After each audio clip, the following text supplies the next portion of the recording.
සුබ දවසක් කියලා පිළිගන්න හැමෝම. ඉතින් අද අපි කතා කරන්න යන්නේ ක්‍රීඩා සංවර්ධන දෙපාර්තමේන්තුව මගින් ගැසට් කරලා තියෙන ප්‍රාථමික ශිල්පීය නොවන සේවා ගණයේ ක්‍රීඩා භූමි සහකාර තනතුරු සඳහා බඳවා ගැනීමේ විස්තර කතා කරන්න.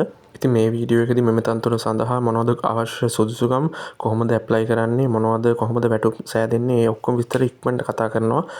ඇප්ලිකේෂන් එකක් තියෙනවා. ආදර්ශ ඇප්ලිකේෂන් එක අපි පුරවන විදිය කියලා දෙනවා. ඒකෙන් හින්දා රැඳිලා ඉන්න වීඩියෝ එක ඉවර වෙනකම්ම. හරි, මේ තනතුර ස්ථිර තනතුරක්. ඒ වගේම තමයි විශ්‍රාම වැටුප් ගෙවන හොඳ රැකියා තනතුරක්. තනතුරුත් විශාල සංඛ්‍යාවක් තියෙනවා. ඒකින්ද අනිවාර්යයෙන්ම සුදුසුකම් තියෙන අය අනිවාර්යයෙන්ම ඇප්ලයි කරන්න. හරි, අපි දැන් තනතුර ගැන ඉක්මනට කතා කරගන්න මොනවද විස්තර කියලා. හරි, PL1 කියන කැටගරි එකෙන් තමයි මේ ඔයාලට වැටුප් කාණ්ඩය එක් වෙන්නේ. හරි, මේ සයිට් එකේ දාලා තියෙනවා සාමාන්‍ය විස්තර කීපයක්. ක්‍රීඩා භූමි සහකාර තනතුරු සඳහා පුරප්පාඩු 8ක් තියෙනවා. ඒ වගේම තමයි කාර්යයන් විදිහට ක්‍රීඩා භූමි භාරව සිටින අධීක්ෂණ නිලධාරිය විසින් නියම කරනු ලබන දෛනික රාජකාරී කටයුතු කරන්නත් ඕනේ. ඒ වගේම තමයි ක්‍රීඩා පිටි සලකුණු කිරීම හා සලකුණු දිගු කලක් පැහැදිලිව පවතින ආකාරයට පවත්වාගෙන යන්නත් ඕනේ. ඒ වගේම ක්‍රීඩා පිටි සලකුණු කිරීමට අවශ්‍ය තීන්ත වර්ග තෙල් තනකොළ කපන යන්ත්‍ර සඳහා යොදන ඉන්ධන හා ක්‍රීඩා පිටි යථා තත්ත්වයෙන් පවත්වාගෙන යාම සඳහා අනෙකුත් අවශ්‍යතා සොයා බලා අධීක්ෂක නිලධාරියට වාර්තා කිරීමත් කරන්න ඕනේ. හරි, ඒ වගේම ක්‍රීඩා පිටියේ නඩත්තුව සඳහා අවශ්‍ය උපකරණ නිසි පරිදි තබා ගැනීම හා අධීක්ෂක නිලධාරියට ආපසු බාර දෙන්නත් ඒ වගේ වගකීම් තියෙනවා. ක්‍රීඩා පිටියේ තනකොළ කැපීමට භාවිත කරන යන්ත්‍ර සූත්‍ර ආදිය ක්‍රියා කිරීමට හැකියවීමත් අමතර සුදුසුකමක් වෙනවා. හරි, සාරාංශයක් විදිහට ගත්තොත් එහෙම මේ යන්ත්‍රවල වගකීම්, එතකොට ඒ යන්ත්‍රවල ක්‍රමෝපයන් පිළිබඳව වාර්තා සැපයීම, අධීක්ෂක නිලධාරිය වාර්තා සැපයීම, ඔන්න වගේ දේවල් තමයි වට කරන්න තියෙන්නේ. හරි, මේ දේවල් ඉතින් ලොකු ගොඩක් අමාරු දේවල් නෙමෙයි. සාමාන්‍ය කාර්යයන් තමයි වට කරන්න තියෙන්නේ. හරි, දැන් අපි බලමු මාසික වැටුප් ප්‍රමාණය. මේකේ වැටුප් කේතය වෙන්නේ PL1 2025 කියන කේතය. ඔයාලගේ වැටුප රුපියල් 40000 සිට 61880 දක්වා විචලනය වෙනවා.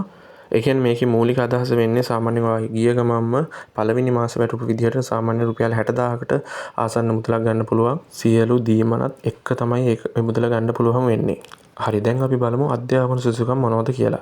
හරි, අධ්‍යාපන සුදුසුකම් විදියට අනිවාර්යයෙන්ම සාමාන්‍ය පෙළ විභාගයේ සමත් වෙලා තියෙන්න ඕනේ. සමත් වෙලා විතරක් මදි. අනිවාර්යයෙන්ම ඔයාලට සම්මාන දෙකක්, ඒ කියන්නේ අවම වශයෙන් සීසාමාර්ථ දෙකක් තියෙන්නත් ඕනේ කියලා මෙයාලා සඳහන් කරලා තියෙනවා. හරි, වෘත්තීය සුදුසුකම් විදියට අදාළ ශාස්ත්‍රයේ වෘත්තීය සුදුසුකම් ලබාගෙන තිබීම අමතර සුදුසුකමක් විතරයි. ඒක අනිවාර්යම නෑ කියලා මෙයාලා සඳහන් කරලා තියෙනවා. ඒ වගේම තමයි ඔයාලට පත්වීම දුන්නට පස්සේ, කියන්නේ මේ රැකියාවට ගත්තට පස්සේ අනිවාර්යයෙන්ම ලංකාවේ දෙන මෙයාලා මේ පත්වීම ලබා දෙන ඕනම තැනක සේවය කිරීමට බැඳලා ඉන්න ඕන කියලා මෙයාලා කියනවා. හරි, දැන් අපි බලමු බඳවා ගැනීමේ ක්‍රමය. බඳවා ගන්නේ ඉන්ටර්විව් එකක් තියලා තමයි ඔයාලා බඳවා ගන්නේ. ඉන්ටර්විව් එකේදී අධ්‍යාපන සුදුසුකම හා වෙනස් සුදුසුකම් වලට ලකුණු 25ක් දෙනවා. පළපුරුද්දට 35ක් දෙනවා. වෘත්තීය සුදුසුකම් වලට 35ක් දෙනවා. සම්මුඛ පරීක්ෂණයේ පිළිබිඹු කරන කුසලතාවයට ලකුණු 5ක් දෙනවා. මේ ඔක්කොම එකතුව ඊට පස්සේ ලකුණු 100න් දීලා වැඩිම ලකුණු ගන්න කට්ටිය අනිවාර්යයෙන්ම මෙම රැකියාව සඳහා තෝරගන්නවා. හරි, දැන් අපි බලමු අයදුම් කරන්නේ කොහොමද කියලා. හරි, අයදුම් කරන විදිහ අනිවාර්යයෙන්ම රෙජිස්ටර් පෝස්ට් දාන්න ඕනේ. ඇප්ලිකේෂන් එකක් තියෙනවා. ඒක මම ලින්ක් එකේ දාලා මේ ඩිස්ක්‍රිප්ෂන් එකේ දාලා තියෙනවා. කමෙන්ට් වලත් දාලා තියෙනවා. ඒක ලින්ක් එක ක්ලික් කරලා ඒක print කරගන්න ඕනේ. අන්න ඒ print කරගන්න එක තමයි ඔයාලා අතින් ලියලා ඔයාලගේ අධ්‍යාපන සර්ටිෆිකේට් ෆොටෝකෝපි ගහපුවා ට්‍රූ කොපි කරලා ඒත් එක්ක අමුණලා රෙජිස්ටර් පෝස්ට් යවන්න ඕනේ. ඒ ටික. හරි, දැන් අපි බලමුකෝ විස්තර එකින් එක ස්ටෙප් බයි ස්ටෙප් කතා කරමු. හරි, මුලින්ම ඔයාලා මේ මං කියලා දුන්න ඇප්ලිකේෂන් එක print කරගන්න එක ලින්ක් එකේ තියෙනවා. ඒ print කරගත්තට පස්සේ ඔයා අතින් ඒක ෆිල් කරගන්න. හරියට බලලා මං ෆිල් කරන විදිය කියලා දෙනවා. ඊට පස්සේ ඔයාගේ අධ්‍යාපන සහතික පත්‍රය තියෙනවනේ රෝ ලෙවල් එහෙම ඔය ශ්‍රී ලංකා විභාග දෙපාර්තමේන්තුවෙන් ගත්තේ ඉස්කෝලේ හරහා. අන්න ඒකේ ඔරිජිනල් එක නෙමෙයි ෆොටෝකෝපි ගන්න. තව මොනවා හරි කෝස් කරලා තියෙනවා නම් ඒ වගේත් ෆොටෝකෝපි අරගෙන ඒවා ත්‍රූ කොපි කරගන්න ඕනේ. අන්න එහෙම ත්‍රූ කොපි කරලා ඒ ඔක්කොම සත්‍ය පිටපත් බවට තහවුරු කරලා තමයි මෙන්න මේ කියන ලිපින්ට ඔයා රෙජිස්ටර් පෝස්ට් දාන්න ඕනේ. කියන්නේ ලියාපදිංචි තැපෑලෙන් තමයි එවන්න ඕනේ. ඒක එවන්න ඕනේ මාර්තු 27 වෙනිදාට කලින්. හරි, මේක තමයි මේ ලිපිනය.